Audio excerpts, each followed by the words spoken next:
Hey guys, welcome back to my channel. Like what you see, today we are breaking down this viral Guava Girl aesthetic into an extremely wearable, everyday look for warm and golden undertones.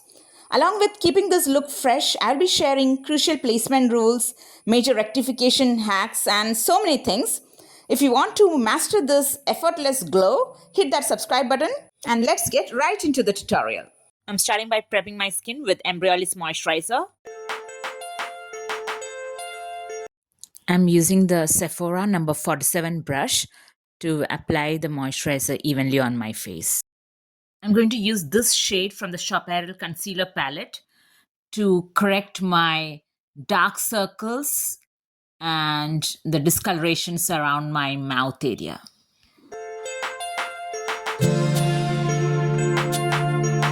I'm setting my color correction with Laura Mercier Hydrating Powder in the shade Honey.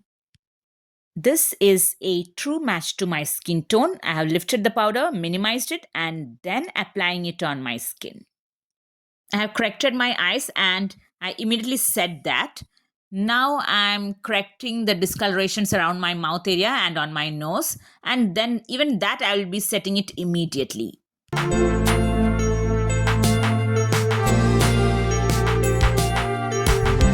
For foundation, I'm using the NARS Natural Radiant Longwear Foundation, and that's in the shade Barcelona, which is a true match to my skin tone.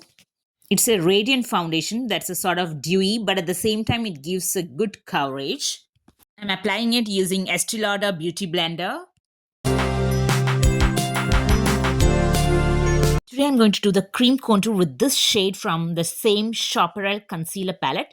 You can clearly see the contour. I know that I'm saying that in every single tutorial, that because contour is one such thing in makeup and that is very important and unavoidable. This is how you have to do the forehead contour, and here is the cheekbone. Just immediately below you have to do the cheek contour. If you get confused with the contour, on the forehead it should be closer to your hairline, and then on the cheeks just touch and feel your cheekbone immediately below that, and one end should touch the hairline, and the jawbone contour just immediately under the jawbone. And if you have any double chin and you don't like that, then you can contour that also. Actually, double chin should be contoured. It's a contouring area, but people like me like the double chin, so that's why I clearly told if you don't like it. And for the nose contour, the nose bridge, that bone is your stencil. Majority of the people make a mistake in the forehead contour and cheek contour. That's why I clearly focused on that. For the forehead contour, from one temple to the other temple, please follow the hairline. That's it. To prevent nose contour from becoming muddy, see, I'm applying with this finger, ring finger, and I'm blending with the middle finger. Forehead contour, always blend towards your hairline, outwards and downwards. See, I'm blending it downwards, or otherwise, the best thing is to blend towards your hairline. And this one, to blend upwards for that lifted look. Jawline contour, you should blend downwards. How much of a foundation is required? Apply only that on your face. The remaining one, which became excess, please don't apply it on your face. It will become too much. As eyeshadow base, I'm using the Estee Lauder Skin Sealer in the shade 3N. That's one shade lighter than my skin tone. My under eyes were not corrected at that time, so that's why I'm correcting it using the Shop Aerial, the same shade.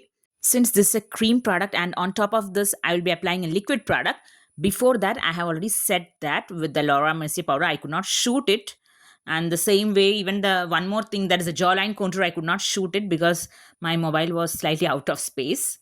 Now I'm setting my entire face with the same Laura Mercier setting powder. For my brows, it's the Natural Brow Shaper from Bobbi Brown in the shade Mahogany.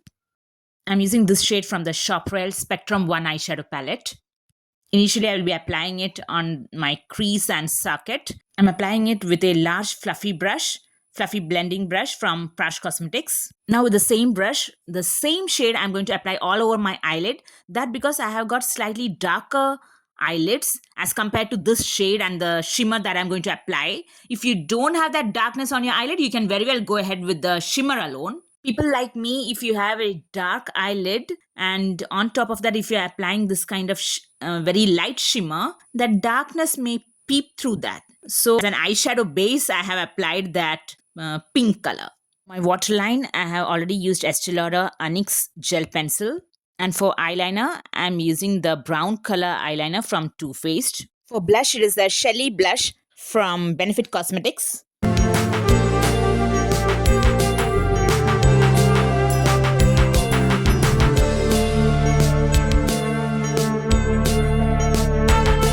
For highlighting the inner corner of my eyes and my brow bone, I'm using the Cookie highlighter from Benefit Cosmetics. Highlighter should be applied to the brow bone just immediately below your eyebrow arch. This is the arch of your eyebrows.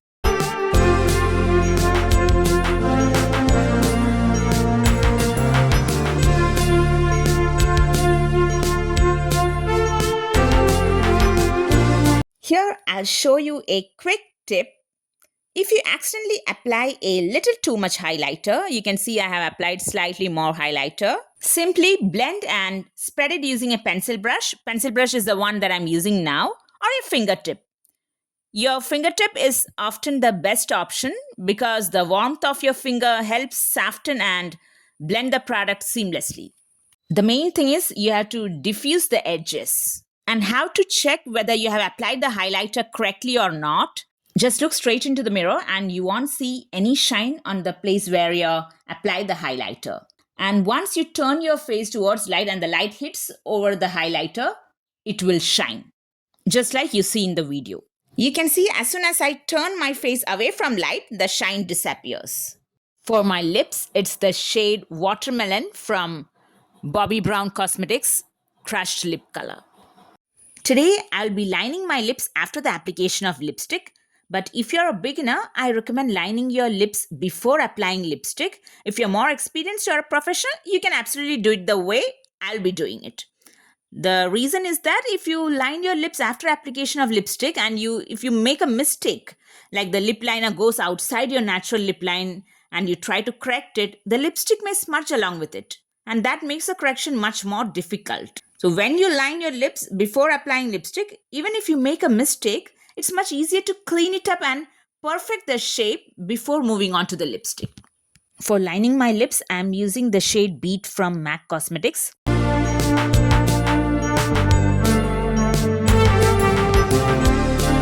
I can't take my eyes off the mirror. I'm so happy this Guava Girl makeup turned out to be such a success because I honestly never thought it would work so well on me.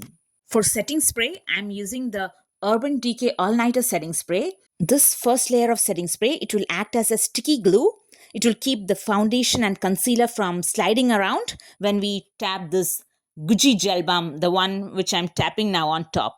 And when I'm placing this gel balm on top of this base spray, it will allow the glass to catch the light at its absolute maximum intensity. Now, even this gel balm, you have to always place it at the highest point of the cheekbone, as how I'm doing.